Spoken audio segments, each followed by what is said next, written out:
Before the flames, before the hate, and before the silence, there was greatness.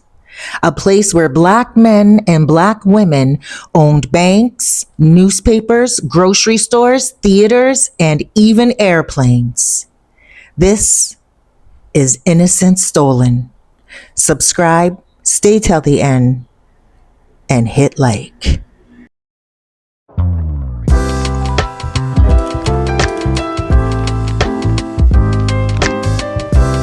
The air was thick with summer heat, the kind that clings to your skin like memory.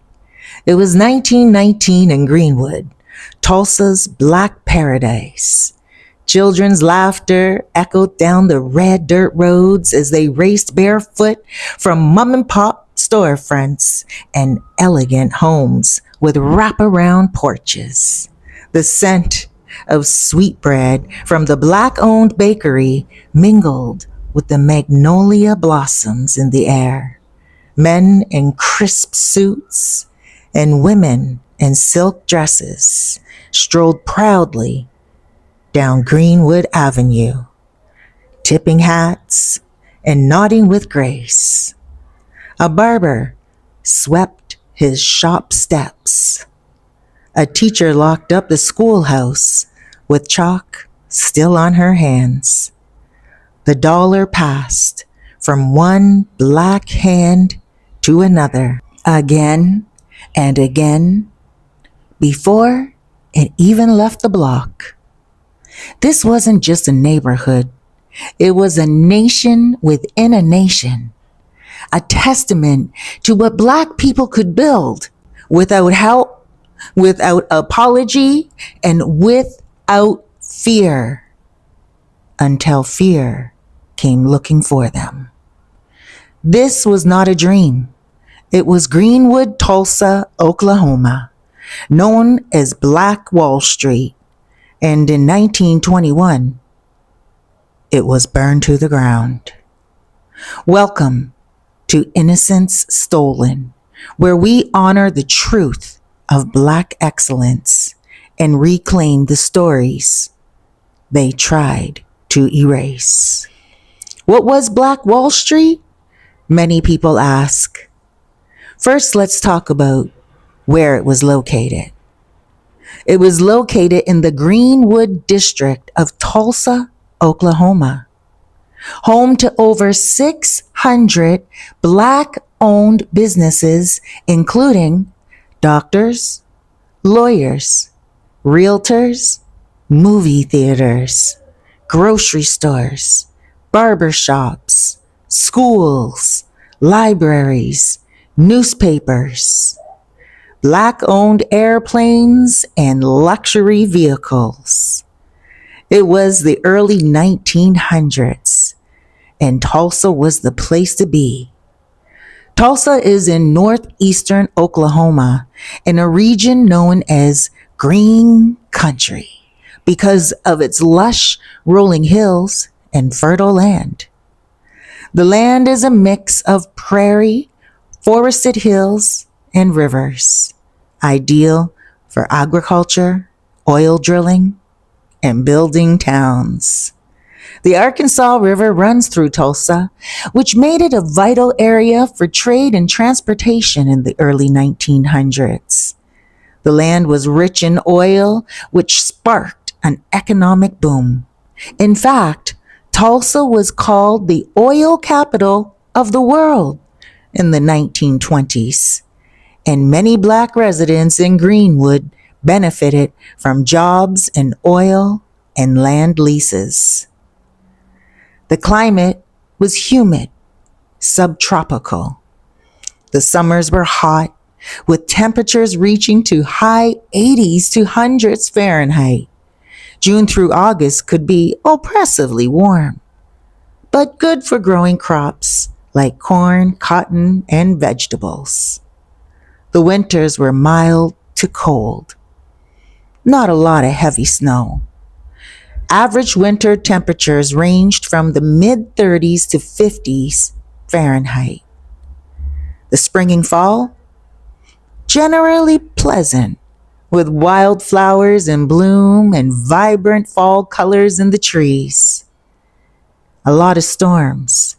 Tornadoes and severe thunderstorms were, and still are, common, especially in spring, since Oklahoma sits in Tornado Alley. A lot of this climate and terrain help to shape Greenwood life.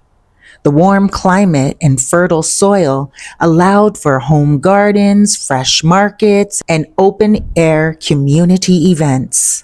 The architecture often included wide porches, tall windows, and fans to help beat the heat before air conditioning. The streets were often dusty or muddy in the early days, with wooden sidewalks and horse-drawn wagons.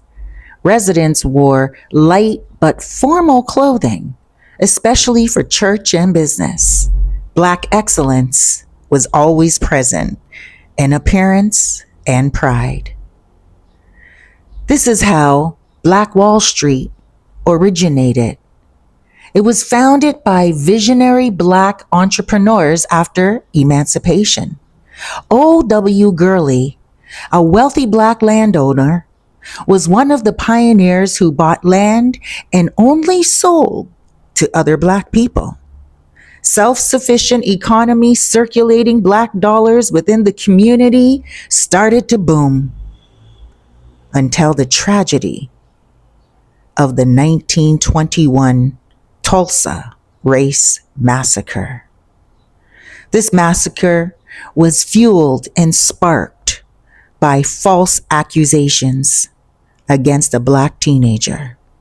White mobs supported by law enforcement and even planes dropping firebombs attacked Greenwood.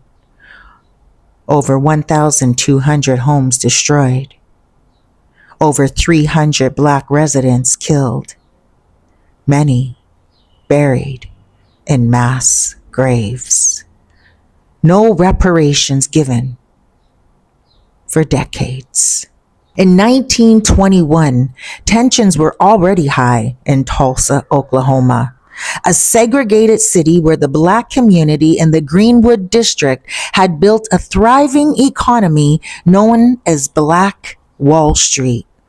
On May 30th, a 19-year-old Black shoe shiner named Dick Rowland entered the Drexel building to use the only colored restroom available downtown. While in the elevator, he encountered Sarah Page, a 17-year-old white elevator operator. What happened in that elevator was never fully proven, but the most accepted version is this. Dick Rowland may have tripped and grabbed Sarah Page's arm to keep from falling, but she screamed. A clerk nearby called the police, assuming the worst. Sarah later declined to press charges, and no evidence of an assault was ever presented. But the Tulsa Tribune published a racially charged headline that very day implying Rowland had tried to rape her.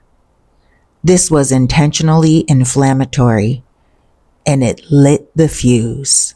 White mobs with law enforcement complicity and aerial attacks happened that night. A white lynch mob formed outside the courthouse demanding Rowland be handed over. But to protect him, a group of armed Black World War I veterans from Greenwood showed up. A confrontation followed and a gun discharged. No one knows by whom, but chaos broke out. Then, everything escalated for the next 18 hours, beginning the night of May 31st into June 1st. Thousands of white men, some deputized by law enforcement, descended on Greenwood. They looted homes and businesses, shot residents, and set fire to entire blocks. Worse, private aircraft, including small planes, were seen flying overhead, dropping fire bombs like kerosene bombs and shooting at people from the sky. This was not just a riot.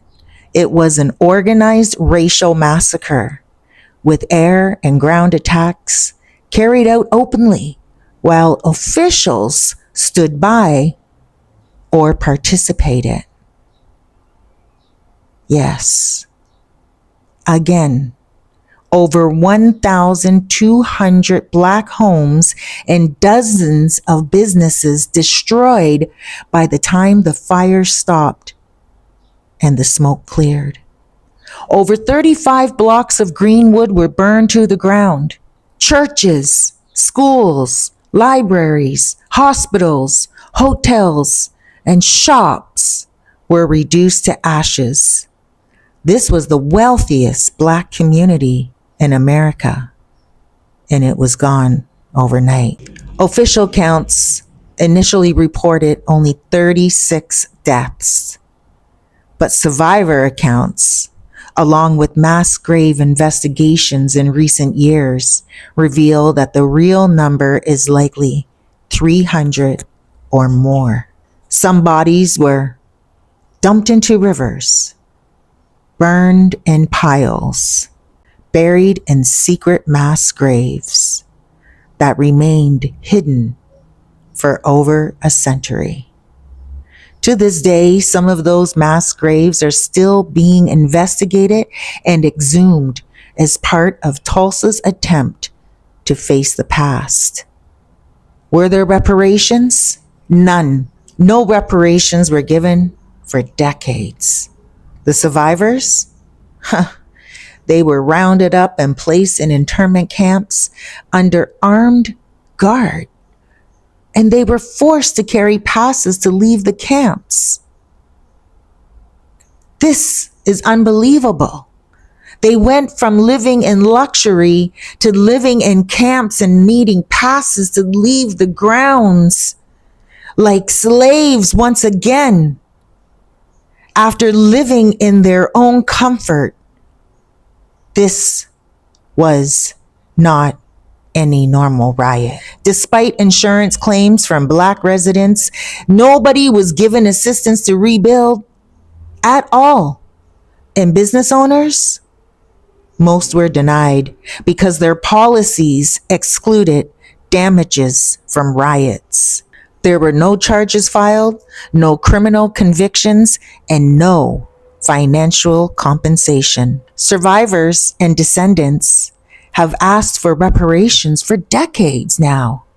But even now, in 2025, full justice and reparations remain elusive. Why was it erased? Why did people not talk about this and teach it in schools? Government and media silenced the event for decades. Families were threatened or too traumatized to speak. Schools never taught the truth until recent years. You see, government and media silenced the event for decades. After the fires burned in Greenwood, city officials and white leaders quickly moved to cover up what happened. Instead of prosecuting the white rioters, the city blamed Black residents for the violence, destroyed police records, court documents, and city logs. Anything related to the massacre. They shut down newspapers or edited archives to remove incriminating articles, including the Tulsa Tribune article believed to incite the lynch mob in the first place. That front page is now missing from all records. In essence, authorities actively erased the paper trail. Meanwhile, national media outlets, they ignored or downplayed the event, reported it as a riot, not a massacre or act of domestic terrorism. They refused to investigate the deeper racial and economic motives behind the attack. This ensured the event was buried, and not only physically, but psychologically and historically. Families were threatened or too traumatized to speak. Again, many of the survivors were held in camps, guarded by the National Guard, told they would be jailed or killed if they talked publicly about what they saw. They were intimidated by white neighbors, city officials, and law enforcement, so they stayed silent. Even decades later, trauma silenced many Black families. Some never told their children or grandchildren what happened. They feared retaliation or being labeled troublemakers. So they internalized the pain and shame of survival in a society that told them their lives didn't matter. Schools, they never taught the truth until recent years. For most of the 20th century, textbooks excluded the Tulsa Race Massacre completely. It was not taught in U.S. schools, not even in Tulsa. Absent from Oklahoma's state curriculum until 2020, often referred to vaguely, if at all, as a racial disturbance or civil unrest. Generations of students, including Black children in Tulsa, grew up never hearing about the worst racial attack on American soil. Only in the past 2 decades, thanks to a survivor testimony, documentaries, and public pressure, have schools and institutions begun to confront the truth. In fact, it wasn't until the 100th anniversary in 2021 that the U.S. President, Joe Biden, officially acknowledged it. Some mass graves began to be excavated, and survivors spoke before Congress. The bombs weren't the end. The silence that followed was another kind of violence.